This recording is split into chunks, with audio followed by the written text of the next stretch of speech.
안녕하세요. 오늘의 데일리 뉴스레터에 오신 것을 환영합니다. 1. 한국을 위한 빅잭팟. 2. 자원 독점을 깨십시오. 3. 중국이 가장 두려워한 일이 일어났다. 한번 진실을 알아봅시다. 대한민국과 중국의 힘 대결이 본격적으로 시작되었습니다. 최근 드디어 말레이시아가 FA-50 도입을 결정지었다는 소식은 이미 들어보셨을 텐데요. 국내 대다수의 매체도 2023년 대한민국 방산시장의 순풍이 불기 시작했다며 대대적인 보도를 내보냈습니다. 그러나 말레이시아 FA-50 도입은 단순한 방산 수출 그 이상의 의미입니다. 군사, 정치, 경제 등 각계의 전문가들은 이를 기점으로 대한민국이 동남아시아의 대중국 전략 구심점이 되었다고 주장하고 있는데요. 그래서 준비했습니다. 오늘은 어디에서도 말해주지 않은 대한민국과 중국의 전략 충돌에 대해 알려드리겠습니다. 어리석게도 중국을 믿었던 결과가 마침내 나타나고 있습니다. 바로 중국 패권주의의 상징 1대1로인데요. 1대1로는 최초 발표되었을 때만 하더라도 21세기판 실크로드라고 불리며 많은 나라의 환영을 받았습니다. 그도 그럴 게 겉으로만 봤을 때 1대1로는 중국을 중심으로 동남아시아, 중앙아시아, 서아시아, 아프리카, 유럽을 잇는 초대규모 경제벨트였는데요. 인프라 무역 금융 문화를 아우르는 전방위적 교류로 유라시아 대륙과 아프리카 대륙을 하나로 연결하는 사업이었습니다. 특히 개도국들 입장에서는 폭발적인 성장의 기들을 마련할 수 있는 하늘에서 내려준 동아줄이나 마찬가지였습니다. 그러나 1대1로의 처참한 실체는 중국의 국제 사기극에 불과했습니다. 이를 보여주는 가장 최근의 예가 스리랑카인데요. 2010년대만 하더라도 스리랑카는 경제학자들이 신흥국, 중진국이라고 표현할 정도로 높은 경제 성장률을 기록하고 있었습니다. 이대로만 가면 한국의 뒤를 이어 아시아의 새로운 강자로 부상하는 것도 가능해 보였는데요. 그런데 이런 스리랑카가 지난 2022년 5월 급작스레 국가 부도를 선언해버렸습니다. 디폴트 선언 당시 스리랑카의 대외 부채는 무려 500억 달러, 단화 약 64조 원을 훌쩍 넘었고 이와 반대로 외화 보유액은 고작 19억 달러에 불과했습니다. 수치상으로 도저히 말이 안 되는 수준인데요. 그 원인은 두말할 것도 없이 대외 부채의 20%를 넘게 차지하고 있는 중국이었습니다. 전대미문의 코로나19 사태가 터지면서 주요 수입원이 박살난 스리랑카는 채무조정 요청을 신청했지만 중국은 이를 거부했습니다. 중국으로서는 되려 스리랑카가 망하는 순간만을 기다리고 있었는데요. 스리랑카가 파산하면 중국 자본으로 만들어진 콜롬보 항구, 마탈라 국제공항 등 국가 주요 시설을 고스란히 접수할 수 있었기 때문입니다. 심지어 스리랑카 국민 생활에 직접적인 영향을 주는 에너지 인프라까지 전부 중국의 소나기에 떨어졌는데요. 이처럼 중국은 1대1로의 가면을 쓰고 개도국의 대규모 사업을 조장하고 이로 인해 경제가 휘청이면 결정타를 날리는 식으로 한 나라의 경제와 인프라를 접수하고 있습니다. 스리랑카 이외에도 우간다는 자국의 유일한 국제공항인 엔테베 공항을 확장하기 위해 중국에 2억 달러를 빌렸다가 코로나19로 대출금을 갚지 못해 빼앗길 위기에 처했습니다. 또 몰디브는 국가 전체 GDP가 40억 달러에 불과함에도 1대1로 관련 채무가 눈덩이처럼 불어나 50억 달러에 육박합니다. 이 밖에도 잠비아, 에콰도르, 레바논, 가나, 이집트 등 수많은 개발도상국과 저개발국가가 1대1로 때문에 디폴트를 선언하거나 경제위기에 봉착한 상황입니다. 그런데 여기까지만 보면 1대1로를 옹호하는 의견도 있을 겁니다. 중국은 어디까지나 정당하게 사업을 펼쳤을 뿐이고 갚지도 못할 돈을 무리하게 빌려간 나라들이 잘못한 게 아니냐는 것입니다. 하지만 문제가 되는 건 중국이 1대1로를 운영하는 방식입니다. 개도국에서 중국과 대규모 인프라를 건설하는 건 관계성을 만들기 위한 선택입니다. 물론 전시행정적인 측면도 없지는 않지만 어찌되었든 국가의 기반 시설을 다지면서 동시에 중국이라는 강대국과 긍정적인 외교 관계를 쌓을 좋은 기회입니다. 중국의 최대 국책 사업인 1대1로를 거절했다가 척질 수도 있다는 불안감도 있었을 텐데요. 그런데 중국은 1대1로 사업을 진행하면서 차관을 제공한 나라의 공사를 진행하는 인부와 기술진, 공사감독 회사 그리고 원자재까지 거의 모든 부분에서 중국산을 사용하도록 강매했습니다. 중국에 빌린 돈이 중국 건설사에 그대로 돌아가는 것입니다. 전형적인 호구 잡기 수법인데요. 게다가 중국이 제공한 차관은 외들어 세계은행, 아시아 개발은행이 제공하는 차관의 평균 이율 1%보다 훨씬 높은 4%대 금리를 요구하고 있습니다. 심지어 최고 9%의 이자를 지불하는 나라도 있는데요. 대출 조건도 따지 않고 금액도 대규모로 빌려주는 대신 말도 안 되는 억지 조항을 붙여놓는 것입니다. 스케일만 국제적일 뿐 고리대금업, 사채업자와 똑같은 행태인데요. 이로 인해 1대1로에 참여한 나라들의 남은 건 눈덩이처럼 불어난 빚더미뿐입니다. 오죽하면 전문가들이 1대1로를 나라 사냥이라고 표현할 정도입니다. 하지만 모든 게 중국의 계획대로 흘러가지는 않습니다. 특히 1대1로의 해양 노선에 해당하는 동남아시아 국가들은 중국의 촉거에 대항하기 시작했습니다. 그리고 그 구심점이 되는 건 다름 아닌 대한민국의 무기체계인데요. 1대1로의 가장 큰 목적은 군사 전략적 의도입니다. 나라를 빼앗고 거기에 중국의 전진기지를 배치하려는 속셈인데요. 그래서 대부분의 1대1로는 미국과 외교 관계가 원만하지 않거나 정치적 혼란 상태에 빠져 있는 나라들입니다. 하지만 여기에 대한민국이 구원투수로 등장하면서 중국에 대항할 수 있을 만큼 든든한 군사 동맹이 형성되고 있습니다. 실제로 동남아시아의 대한민국 무기체계 수출 비중은 우크라이나 전쟁을 기점으로 1위에 올랐습니다. 러시아산 무기 퇴출과 반중국 정서가 팽배해지면서 폭발적인 성장을 이루어낸 건데요. 지난 2017년부터 2021년까지 동남아시아 국가들이 수입한 무기의 18% 한국산 무기 체계입니다. 이는 외교적 문제로 자유 진영 세력의 무기를 구입할 수 없는 미얀마, 캄보디아, 라오스 같은 국가들까지 전부 포함한 평균값으로 한국 무기 체계의 장막력은 상당한 수준인데요. 이처럼 동남아시아 국가들이 대한민국 무기를 선호하는 이유는 바로 압도적인 성능 덕분입니다. 그런데 심지어 가격마저 상당히 합리적이니 경제적 여건이 충분하지 못한 동남아시아 국가들에 선호될 수밖에 없는 것입니다. 어찌 보면 당연한 조건이지만 동남아시아 국가들의 이는 굉장히 중요한 요소입니다. 싼 가격에 홀려서 중국 무기를 기용했다가 제대로 뒤통수 맞은 경우가 한두 번이 아니기 때문입니다. 일례로 태국은 자국을 대표하는 기안, 차크리 나루에벳 항공모함의 호위 전단을 구성하기 위해 중국의 함정을 도입했는데요. 애초에 충동 구매로 항공모함이라는 타이틀 하나만 보고 차크리 나루에벳함을 도입한 데다 1997년 아시아 경제 위기가 터지면서 함재기는커녕 무장조차 제대로 갖추지 못할 정도로 예산이 바닥을 드러냈기 때문입니다. 이런 상황에서 중국이 유럽산 호위함의 14에 불과한 가격으로 자국이 운용 중인 053형 호위함의 개량형을 제안했는데요. 당시 태국으로서는 중국의 제안에 고마움까지 느끼며 계약을 체결했습니다. 중국의 실체를 몰랐던 건데요. 하지만 이미 때는 늦었습니다.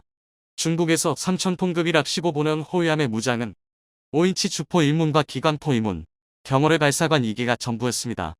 심지어 그나마 있는 무장체계도 소프트웨어가 엉망이라 격발 버튼을 눌러도 발사가 안 되는 경우가 허다했는데요.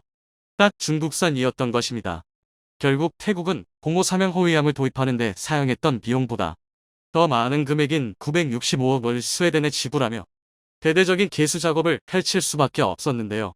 가뜩이나 무장, 함재기 모두 부족했던 차크리 나루에벳 항공모함은 제대로 된 호위함조차 없이 왕실 행사용 이벤트함으로 전락해버리고 말았습니다. 이러니 중국의 이를 갈고 있는 동남아 국가들의 대한민국 무기체계는 성능과 가격 모든 면에서 완벽했습니다. 특히 중국과 국경에 인접해 있어 직접적인 무력 충돌에 대비해야 하는 나라들은 대한민국 무기체계로 현대적 군사력을 갖추게 되면서 견제 수단을 손에 쥐게 되었는데요. 한국을 구심점으로 군사적 안보 동맹을 형성하게 되면서 계란으로 바위치기가 가능해진 것입니다. 1대1로에 대항하는 이른바 아시아 태평양 안보벨트인데요. 특히 최근 마지막 퍼즐이었던 말레이시아가 FA-50 도입을 결정지으면서 마침내 아시아 태평양 안보벨트가 완성되었습니다. 말레이시아는 약 1조 2천억 원 규모에 달하는 FA-50 블럭 20 18대 구매 계약을 체결했는데요. FA-50 블럭 20은 공중전용 AIM-20과 공대지 공격을 위한 합동 직격탄잼 AGM-65를 탑재하고 대한민국의 KGGB까지 탑재될 예정입니다. 그리고 무엇보다 드디어 이사 레이더가 탑재되면서 동급 경공격기 중 최고 수준의 성능을 갖추게 되었는데요. 중국 공군에서도 절대적인 수적 주력을 차지하고 있는 4세대 4.5세대기와 정면 대결이 가능해진 것입니다. 실제는 말레이시아는 2차 사업에서도 FA-50 블럭 20 18대를 추가 조입할 가능성이 상당히 높은데요. 필리핀, 인도네시아, 말레이시아 3국이 FA50을 공유하면서 강력한 대중국 저지선 역할을 수행하는 것입니다. 비록 삼국의 관계가 좋다고는 말할 수 없는 사이지만 중국이라는 거대한 공적에 맞서기 위해선 임시 동맹이라도 맺을 수밖에 없습니다.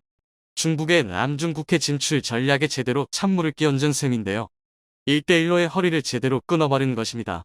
태평양에서 미국을 쫓아내고 유일한 패권국의 자리를 노리고 있는 중국 입장에서는 미치고 팔짝 뛸 노릇인데요. 중국이 태평양에 진출하기 위해선 이제 대한민국 무기체계로 무장한 동남아시아 국가들의 방어선을 뚫고 지나가야 합니다.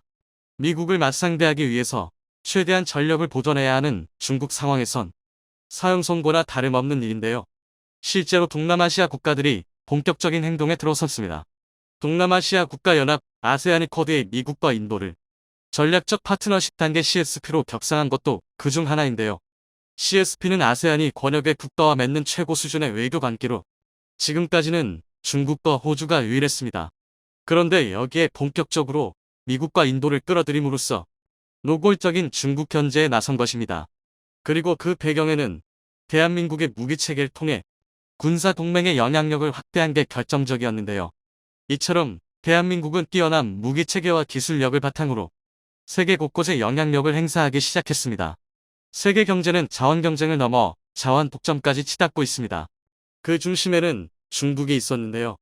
자원 경쟁에 있어서 자신들이 선두주자를 빼앗길 리 없다고 생각하던 중국은 본격적으로 가격 통제에 들어가 세계 경제를 마음대로 휘두르려 했습니다.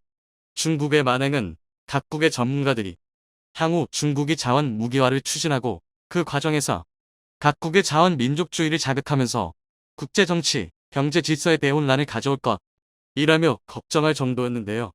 실제로 작년 중국 정부는 사전 공지 없이 요소와 마그네슘 수출을 제한해 관련국들이 피해를 본 적도 있었죠. 그런데 그들의 계획은 한 나라에 의해 허무하게 막혀버렸습니다. 그 나라는 바로 대한민국이었는데요. 한국이 숨겨놓은 카드 한 장에 그들의 계획은 철저히 망가졌고 전 세계는 한국의 선구안의 감탄을 금치 못했습니다. 중국의 계획을 망가뜨린 건 다름 아닌 태평양 지역에 한국이 소유한 보잘것으로 보이는 작은 땅덩어리 하나였는데요.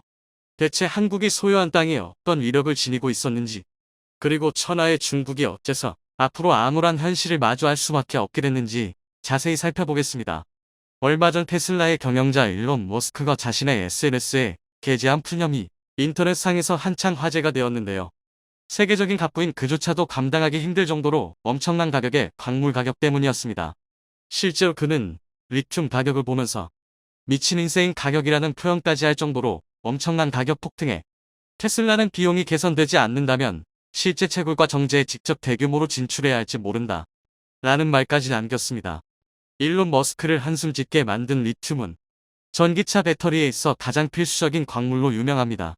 전기차 가격의 30에서 40%를 차지하는 부품이 전기차 배터리인 만큼 리튬의 가격 상승은 전기차 가격의 상승과 직결되는 심각한 문제입니다. 하지만 리튬은 구할 수 있는 곳이 한정적인 굉장히 희귀한 자원인데요. 테슬라가 주로 의존하는 수입처는 바로 막대한 양의 히토류를 보유하고 있는 중국입니다. 그러나 미중 무역 갈등을 비롯해 우크라이나 전쟁을 거쳐 자원전쟁은 가속화되었고 히토류 보유국이라는 타이틀이 미래국가 경쟁력에 영향을 미치면서 중국은 의도적으로 수출량을 줄여나가기 시작했는데요. 리튬 채굴 양을 조절하는 방식으로 가격을 의도적으로 높이는 치밀함을 보였습니다. 중국의 만행과 더불어 팬더믹 사태도 히토류 생산의 걸림돌이었습니다. 히토류를 캐기 위해서는 많은 인력이 동원되어야 하지만 전염병으로 알아 누운 이들은 일을 할 수 없기에 목표 생산량을 채우는 것은 불가능에 가까웠습니다. 중국에 공장을 짓고 수급에 있어 최선을 다한다고 해도 외부 요인에 의해 히토류 수급이 어려워 판매에 지장을 미치게 되는 것이죠. 이런 상황의 피해자는 앞서 나온 일론 머스크였습니다. 그의 푸념이 시사하는 것은 앞으로 미중 간 갈등이 지속적으로 이어질 것이며 테슬라와 같은 피해 기업들, 더 나아가 피해 국가들이 계속해서 나올 것이라는 것입니다. 일론 머스크 외에도 전기차 시장에 뛰어든 이들 역시 같은 생각이었습니다. 한국 기업들도 안정적인 수급처를 찾는데 혈안이었는데요. 그중 하나인 포스코 역시 안정적인 자원 수급을 위해 세계 곳곳을 돌아다니며 리튬 광산을 물색했습니다. 그러다 아르헨티나 옹브렉 무에르토 여모를 발견해 가능성을 보고 리튬 광산 개발에 착수하며 어깨를 한바탕 들썩이게 만들었죠. 생각 이상으로 많은 양의 리튬이 묻혀 있는 것을 발견해 안정적인 공급이 가능해져 미래 경쟁에 있어 리튬 부족으로 인한 곤란을 겪지 않게 되었습니다. 해외 100% 수입에 의존하던 리튬 소재를 국산화할 수 있다는 기쁜 소식. 하지만 모두가 포스코와 같은 행운을 누릴 수 있는 것은 아니었습니다. 수많은 전기차 제조업체 및 배터리 생산업체들은 더 많은 양의 히토리를 확보하기 위한 치열한 확보 전쟁을 벌이고 있는 상황입니다. 그런데 모두가 간절한 지금 한국에게 대형 희소식이 전해졌습니다. 바로 한국이 보유하고 있는 태평양 땅에서 예상을 웃도는 엄청난 양의 히토리를 캐낼 수 있다는 소식이 전해진 것입니다. 한국은 한반도 외의 여러 해외 영토를 소유하고 있습니다. 많은 사람들이 모르는 사실 중 하나가 바로 태평양에 한국 땅이 있다는 사실인데요.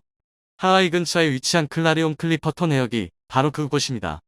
이 지역은 해저에 있는 단열대가 위치한 곳으로 각종 광물은 물론이고 심해 자원을 쉽게 얻을 수 있는 장소입니다. 아무도 신경 쓰지 않던 이곳의 가치를 특유의 선구안으로 알아본 대한민국은 곧바로 선행 투자를 감행했습니다. 공해 지역을 담당하는 국제해저기구 아이사는 분담금을 낸 한국에게 클라리온 클리퍼톤 지역 일부분의 땅을 내어주었고 그 결과는 어땠을까요?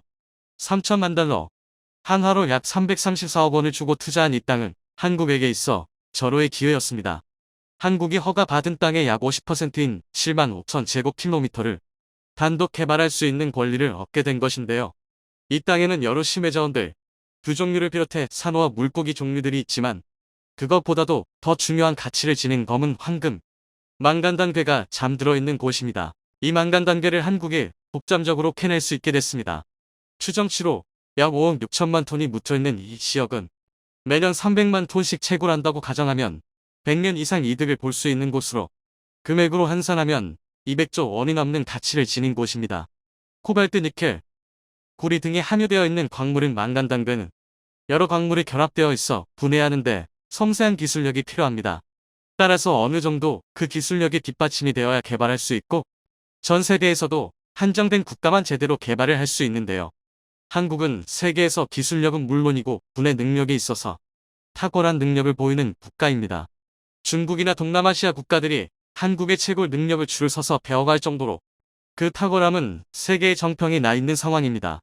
이제까지 탐색만 하고 개발에 지지부진했지만 올해부터 본격적인 개발과 분해에 나서게 되면서 히토리로 산업을 장악하려던 중국의 영향을 받지 않고 앞서 나가게 될 것이란 관측이 나옵니다.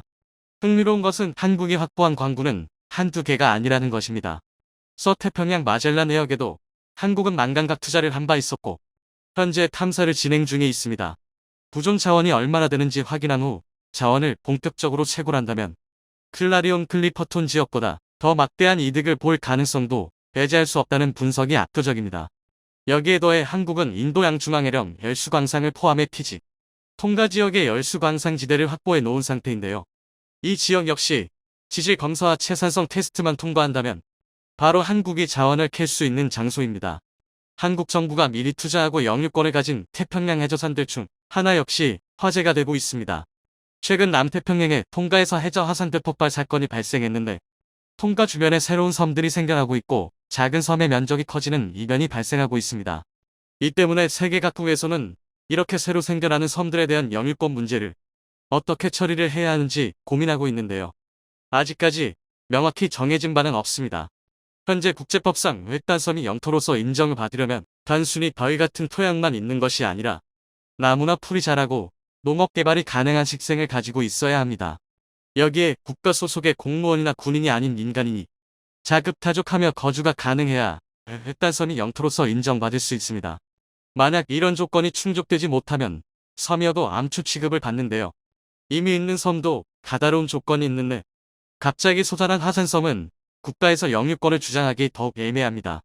이 때문에 세계 각국에서 암묵적으로 인정하는 관습이 있는데 바로 공해 해저에 있는 해산을 먼저 선정한 국가가 새로 솟아난 화산섬을 가져가는 것입니다. 한국은 이미 2000년대부터 화산 활동이 활발한 통가 해역의 해산을 선점했는데요. 바로 장보고 해산입니다. 현재 이 일대 화산 활동으로 화산섬들이 계속 발생하면서 장보고 해산도 수면 위로 드러날 가능성이 높아졌습니다. 만약 장보고 해산이 떠오르면 한국 정부는 제일 먼저 영유권을 주장할 수 있고 그렇게 되면 이 일대 화산 지역에서 나오는 자원들을 선점할 수 있으며 더 나아가 한국령 섬으로 인정받는다면 태평양 일대에 베타점점까지 설정할 수 있다는 관측이 나옵니다. 상황이 이렇게 되자 수많은 국가들이 한국에 러브콜을 보내는 진풍경이 펼쳐지고 있습니다. 특히 부존 자원이 많지 않은 인도네시아나 말레이시아 등 희토류 빈국들이 오히려 한국에게 도와달라며 간절히 요청하고 있는 상황입니다. 결국 중국은 자원을 이용해서 세계를 호령하려던 움직임을 멈추고 한국에게 함부로 할 수 없게 되었습니다. 현재 전기차 수요는 가히 폭발적이며 그에 따라 전기차 배터리와 이에 수반되는 자원 수요는 지속적으로 폭증할 것으로 전망되는데요. 이 때문에 전기차 시장에서 자원 부족으로 어려움을 겪을 한국이 오히려 일찍부터 투자한 해양 영토를 기반으로 성장하자 중국은 한국에 꼬리 내릴 수밖에 없었습니다. 중국의 주요 희토류 광산지대는 물론이고 아프리카 주요 희토류 광산지대까지 사들이며 희토류 독점을 노리던 중국 입장에서는 경쟁자로 떠오른 한국까지 포섭하려 드는 상황이 벌어졌습니다. 하지만 예전에 한국과 달리 안정적으로 자원을 확보하게 된 한국은 중국의 요청을 받아줄 이유가 없었습니다. 미국 측도 행동을 시작했습니다. 한국과 연락을 취해 향후 경쟁에 있어 중국을 배제하고 한국의 자원 및 기술 체인과 미국 기업이 결합해 세계 시장을 선점하자고 먼저 제안하는 상황입니다. 이처럼 한국이 순식간에 세계 경제의 축이 될 국가로 급부상하고 있다는 소식이었습니다. 자랑스러운 한국 해군. 스페인 준장이 한국 해군의 모습에 감명받아 눈물을 흘릴 정도라고 하는데요. 해군이 보여준 놀라운 작전 수행 능력에 충격을 받았다고 합니다. 심지어 나토에서 한국을 향해 나토 해군에 제발 들어오길 간청했다고 하죠. 스페인 사령관은 충격에 얼어붙었습니다. 여러 훈련을 거친 베테랑이고 기미 작전은 물론 대규모 병력 전개에도 익숙한 그도 처음 보는 광경이었는데요. 한국군의 기민한 움직임은 그에게도 놀라운 수준이었죠. 통제에 따라 일사불란하게 움직이는 것은 물론이고 돌발 상황에도 빠르게 대처하는 그들의 모습에서 경외까지 느낀 그는 훈련이 끝나고 난 뒤 한국군을 직접 보기 위해 함대에 내려왔다고 합니다. 유럽에서도 명성이 자자한 한국군의 실력에 감탄했다는 말과 함께 앞으로도 계속 꾸준히 같이 훈련을 했으면 좋겠다는 의사를 드러냈죠. 스페인 사령관이 감탄한 이 작전은 유럽연합 EU 주관으로 실시된 아틀란타 작전으로 전 세계 부대들 가운데서 두각을 드러냈죠. 자랑스러운 한국의 이 부대는 바로 청해 부대입니다. 3호 주얼리 홀을 납치한 해적을 소탕하고 선원들을 구출해낸 아덴만여 명 작전을 성공적으로 수행한 부대로 잘 알려져 있죠. 세계인질 구출 역사상 가장 성공적인 작전으로 손꼽힌 이 작전으로 한국 특수부대 실력을 전 세계에 알릴 수 있었습니다. 아틀란타 작전에 한국이 참가할 수 있었던 것은 바로 청해부대가 성공적으로 완수한 아덴만 여명 작전 때문인데요. 유럽연합 총괄사령관이자 CTF-465 지휘관인 페르난데스 핀타도 스페인 준장은 한국의 작전 수행 능력에 감탄했습니다. 심지어는 한국군과 헤어지는 것에 눈물까지 보였다고 하는데요. 대한민국 청해부대의 작전 참가는 해적활동을 차단하기 위한 국제사회에 있어 큰 자산이라는 평가를 남길 정도였습니다. 청해부대는 대한민국 해군 최초로 전투함을 중심으로 편성, 아프리카 소말리아 해역에 파병한 부대로 2009년에 창설한 국군 유해전투 파병부대입니다. 통일신라를 부흥시켰던 장보고 대사가 설치한 해상무역기 청해진의 일단 청해부대는 해상무역을 하는 우리 선박을 보호하기 위해 창설된 부대인데요. 주요 임무는 해적의 습격으로부터 한국 선박을 보호하는 역할입니다. 사실 창설됐을 당시만 하더라도 해적의 습격이 빈번하지 않았습니다. 혹시나 있을 습격과 비상사태를 막기 위한 최후 수단이라는 성격이 강했죠. 그러나 이 평가를 뒤집은 계기가 바로 3호 주얼리호 납치 사건입니다. 소말리아 해적이 창궐하면서 청해부대는 존재감을 드러냈죠. 과거 아라비아 연안을 비롯한 아프리카 해안은 물류교통이 활발한 곳으로 고대 신라 시대부터 이 지역은 상업지대로 유명한 곳입니다.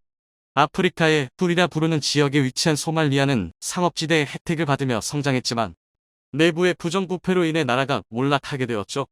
소말리아가 망하고 난 뒤 이들 국민들은 먹고 살기 위해 해적으로 돌변하면서 아라비아 반도와 아프리카 사이의 홍해 일대는 위험천만한 해적들의 소굴로 전락했습니다.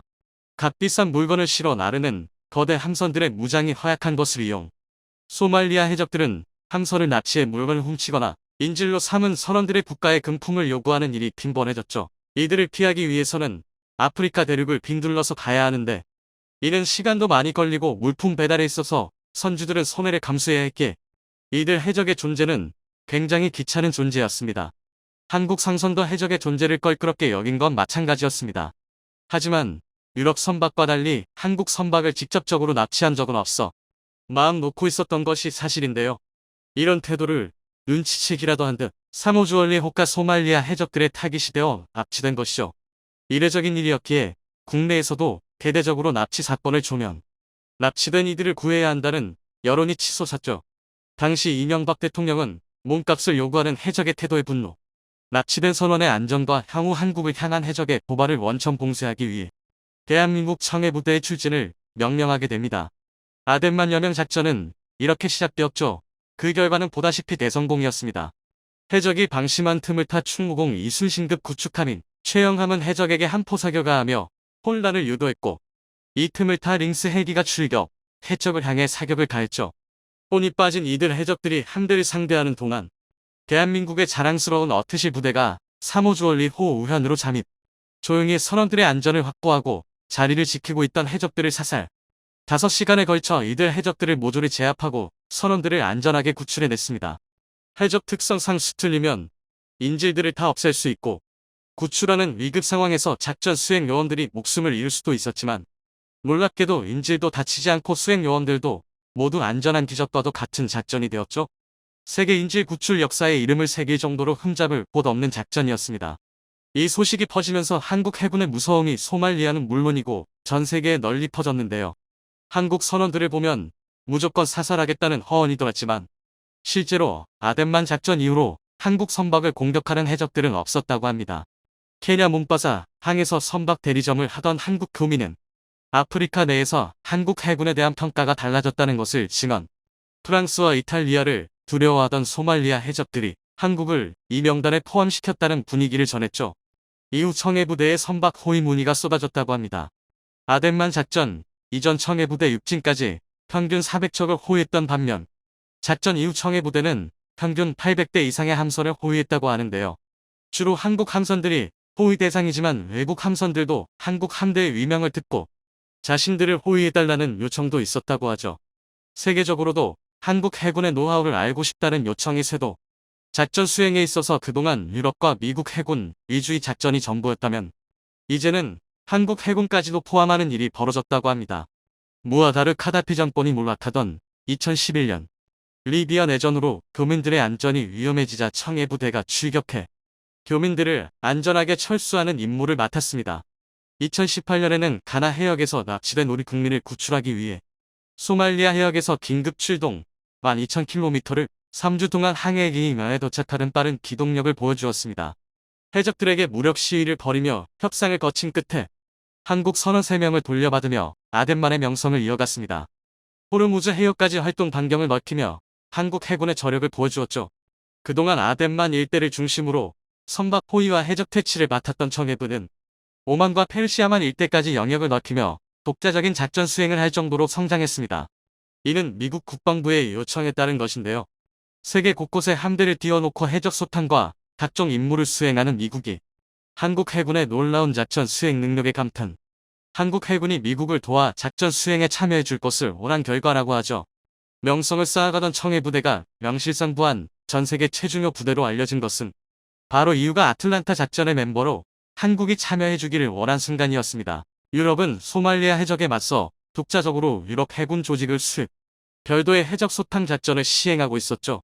그런데 한국 해군이 거둔 놀라운 성과를 보고 이에 감탄한 나머지 한국 해군이 아틀란타 작전에 참여의 노하우를 알려주길 바란 것입니다. 유럽은 일시적으로 한국이 도와주길 원했지만 한국이 보여준 놀라운 능력에 감탄, 주기적으로 훈련 참석을 원한 것이죠. 최근까지도 한국은 아틀란타 작전에 지속적으로 참여했습니다. 마리에 카스티오 페르난데즈 주한 유럽연합 이후 대사는 서욱 국방부 장관과의 대화에서 한국의 군사협력을 언급, 가장 대표적인 사례로 청해부대의 지원을 언급했습니다. 지금은 찾아보기 어려운 소말리아 해적의 근절에 한국 청해부대가 큰 공헌을 했다고 말하며 앞으로도 한국이 유럽과 지속적으로 교류가 있기를 원한다는 말을 했습니다.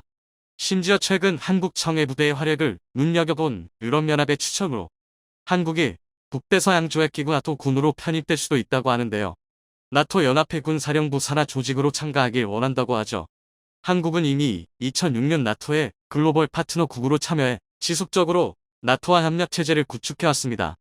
한반도의 평화체제를 위한 공조부터 유럽에서 일어나고 있는 일까지 협력을 아끼지 않겠다는 의사를 표류하며 오랜 우호관계를 구축했죠. 이제까지는 유럽에서 나토군으로 한국이 들어오길 바란 적은 없으나 최근 우크라이나 분쟁이 국제 문제의 핵으로 떠오르면서 군사 충원을 위한 목적으로 한국에게 엄청난 제안을 한 것이죠. 한국은 중국과 러시아와의 관계가 있기 때문에 나토의 제안에 어떠한 반응도 보이지 않고 침묵을 지키고 있는데요. 심지어 최근 나토 사령관이 한국의 긴급 방안에 아시아 태평양 안보는 한국이 맡아야 한다는 발언을 하면서 든든한 군사력을 갖춘 대한민국을 끌어들이고자 노력했다고 하죠. 2022년 아덴만 작전이 시행된 지 12주년이 되었는데요. 11주년을 기념해 과거 작전에 참여했던 장교와 특수부대원들은 물론이고 생사가 위태로웠던 3호 주얼리 호 석해균 선장까지 참석했습니다. 이들은 한국 해군이 성장할 수 있었던 계기가 된 아덴만 작전이 향후 한국 해군의 모범이 되길 바란다는 메시지를 남겼는데요. 선배들의 공헌 덕분에 현재도 한국 해군은 세계에서 이름을 떨치고 있습니다. 현재까지 청해 부대는 36진까지 파견하며 우리 선박 23,400척을 포함 28,000여 척의 선박을 안전하게 호위했습니다. 세계적으로 살펴봐도 이런 기록은 드문 기록이라 할 수 있습니다. 아덴만 작전을 성공적으로 수행한 국군 장병의 희생에 박수를 보내며 앞으로도 한국 해군이 세계적으로 이름을 떨치며 그 누구도 한국 해군에게 덤빌 수 없도록 한국이 강력한 군사력을 갖추길 기원하겠습니다. 영상이 도움이 되셨다면 구독과 좋아요 부탁드리며 오늘도 감사합니다. 최고로 멋진 하루 보내시길 바랄게요.